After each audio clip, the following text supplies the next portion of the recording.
Good morning, students. I welcome you all for Commerce class. Today we are going to start with a new unit, Unit 3, Service Business, Part 1. That is Chapter 10, Reserve Bank of India. Do listen carefully, students. We are going to move on with the need for the study of service business. Why it is needed. Need for the study of service business like educational, medical, hospitality, and the like service business exist for the centuries. So normally these institutions provide services for the public. Its prominence in the global trade is of recent origin. After 1970, the service sectors has emerged as most dynamic sector of the world economy, contributing almost one third of the world gross value added, half of world employment, one fifth of global trade, and more than half of the world foreign direct investment flows. So, by these ways of service businesses, most benefits are given to the world by different ways. It remains the key driver of India's economic growth, contributing almost 66.1% of its gross value added growth in 2015 to 2016. First, we'll move on with banking service. Banks also provides service to the public. So, banking service is the nerve center of industry and commerce in a country. In our body, we have nerves. So, nerves are very important for the life. Same way, this banking service is also serves as a nerves for industry and commerce. So, it plays a vital role by providing the money required for the regular functioning and development. The World Bank normally refers to commercial bank. There are many types of banks rendering different types of services. Central bank is the most important one among them. So, in our country also we have central bank. As we have the central authority, the same way the central banks governs all the banks. Every nation has one central bank. It is owned by the government of the country. The control over the entire banking system of a country is vested with this apex bank. That means the control of all the banks will come under this apex bank called as central banks. So central banks are known by different names in different countries. Their functions also vary from country to country. That is, the workings are different in countries. A central bank is set up as an autonomous body or quasi autonomous body. Autonomous means they have single hand power. So, stability and growth of the country's economy are the main goals of the central bank. So, the main aim of the central bank is to develop the economy, country's economy. So, in India, the Reserve Bank of India is the central bank, that is RBI. So, it is the apex bank. Next, we'll move on with how the banks were developed in India and the history of the bank's development. The historical development of banks in India. Bank of Hindustan was the first bank in India established in 1770 and was closed in 1932. So this was the first bank in India. Next bank which was developed in India was General Bank of India, which was established in the year 1786 and was also liquidated. Liquidated means came to an end in the year 1791. Next bank is Bank of Calcutta, was the first joint stock bank established in 1806. It was renamed as Bank of Bengal in 1809. That's all. Then it also became closed. Next bank was Bank of Bombay in 1840 and Bank of Madras in 1843 were established. These banks are called presidential banks, that is Bengal, Bombay and Madras. So 1881 witnessed the birth of Oudh Bank, which was later renamed into Punjab National Bank in 1894. That is, it was started as Punjab National Bank in the year 1894. These presidential banks were amalgamated into the Imperial Bank of India on 27th January 1921. So these presidential banks, that is Bengal Bank, Bombay and Madras Bank, they amalgamated into termed as presidential banks.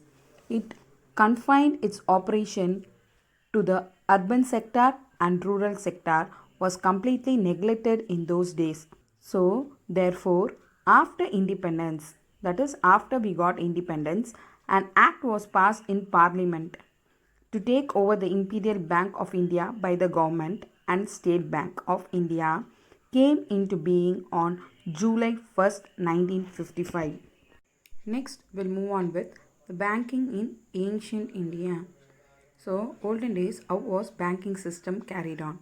Rudimentary banking activities. Rudimentary means advanced banking activities were carried out in India 3500 years ago. That is 1500 CE. CE means common era.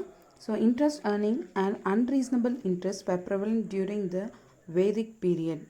1200 years before, the following concepts were in practice in Tamil Nadu, that is, Patru debit, Varavu means credit, Selavu means expenditure, Labam means profit, Nashtam means loss. These were collectively known as Ain Togai, which means trial balance. Peredu referred to ledger as you learn in accountancy. The following is the bronze coins used during Rajaraja Chola period 1985 to 1014 CE during Common Era. So look carefully students, these are the coins which were used for banking system, and even the public the people were using these coins. Nowadays we are seeing the coins like 1 rupee, 2 rupee, but those days they were using this type of bronze coins. Next, we'll move on with definition of bank. So, according to Banking Regulation Act 1949, banking means the accepting for the purpose of lending or investment of deposits of money from the public, repayable on demand or otherwise, and withdrawable by check, draft, pay order or otherwise. Meaning is the banking, what they do, banks, they accept money from the outsiders, that is from the public, from the people, for the purpose what they do after accepting that money in order for saving like deposit. Then what they do, they lend those money for those who are asking for loans or investment of deposit. They try to invest the deposit amount which is from the public. Then what they do is they repay on demand. So when the public come and ask, that is when they come to the bank in order for the service that has been completed by the bank, that is saving has been completed, then they coming and asking for withdrawing that particular amount. To withdraw that particular amount means banks normally what they do, they repay on demand, the demand which is given by the party who has been invested the money, and they even can withdraw with use of check, draft, pay order or some other way of method. So this is the definition of banks. Next is a very important subtopic students, that is types of banks. Very important questions in 5 marks. So listen carefully. So first you have to know what are the types of banks that are prevalent now. So types of banks, that is the first bank is central bank, then comes commercial bank, then development banks, then multilateral development banks, then cooperative credit institutions, then small finance banks, then local area banks, then at last payments banks. Under these banks, the main types of banks only we are going to discuss in detail, that is the central bank, the commercial banks, development banks, multilateral development banks, cooperative credit institutions and small finance banks. So these commercial banks are divided into scheduled commercial banks and non-scheduled commercial banks. The scheduled commercial banks are further divided into Indian banks, foreign banks. So these Indian banks are further divided into public sector banks, private sector banks. So public sector banks are State Bank of India, nationalized banks, regional rural banks, IDBI banks. Then private sector banks are old private sector banks, new private sector banks.